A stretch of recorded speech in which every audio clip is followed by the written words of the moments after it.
To learn how to brake without ABS in F1 2021, we must first understand what it does and how it impacts our performance. ABS, also known as the anti-lock brake system, is an assist designed to help slow you down.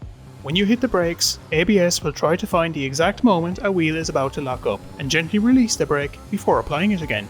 Over time, this keeps the wheel spinning, allowing you to make the corner no matter how hard you brake. This seems like something we should always use, right? That being said, it's not so simple.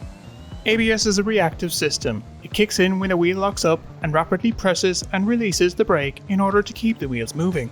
It may not seem obvious as it happens up to 15 times a second, but all of these micro locks increase your braking distance, meaning you have to brake earlier than you would without it. It's a system designed for safety and not for performance, so to get better on the brakes, you need to learn how to drive without it. Let's do that now. In order to drive without ABS, we need to understand why wheels lock up in the first place.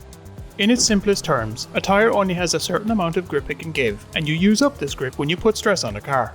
If you turn the steering wheel, some of that grip is spent. Likewise, the harder you press on the brake. If you brake in a straight line, you can use all of the tyre's grip to slow the car down, but once you turn, you need to spend some of that grip to rotate the car. In other words, the more you turn the wheel, the less you should brake, or else you'll go beyond the limit of the tyre and lock up. When you're first learning to drive without ABS, I would recommend focusing on your straight line braking. Monza is a great place to do this. When it's time to brake as hard as you can. You're going at high speed and have lots of grip available. As the car slows down, gradually release the brake, and once you're ready to turn the steering wheel, let off the brake entirely. For most corners, this is a sensible way to brake, as you reduce the risk of locking up and losing control. Once you're comfortable with doing this, you can try trail braking. Trail braking is an evolution of this technique where you turn and brake at the same time.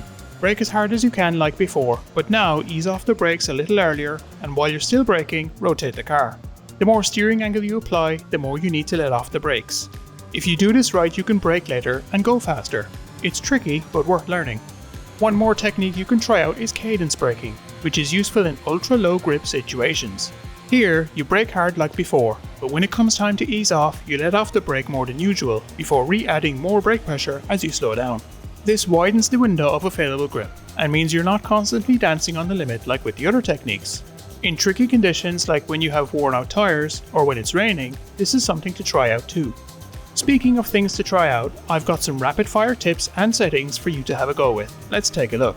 Before that though, hit the like button if I'm helping and let me know how you're doing.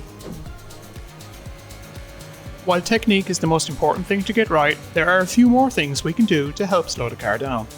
First off, let's talk about elevation change.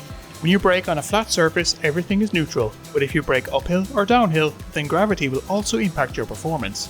This isn't a physics lesson, so I'll keep it simple. You can brake later and harder if you're going uphill, and it's easier to lock up if you're going downhill. Next, we have the brake bias setting.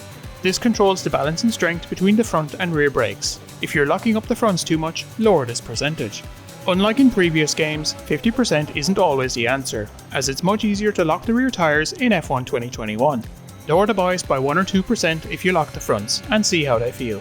I like 55%, but this is different for everyone. You can also put it forward to get more stopping power, but put it too far ahead and the wheels will lock immediately. In the tuning menu, we can also adjust our brake pressure.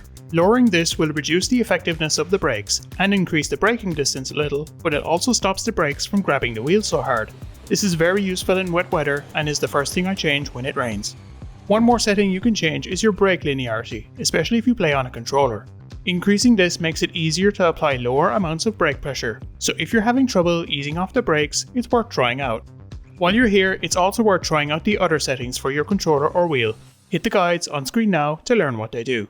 In the meantime, thanks for watching, and I wish you the best of luck in your next race.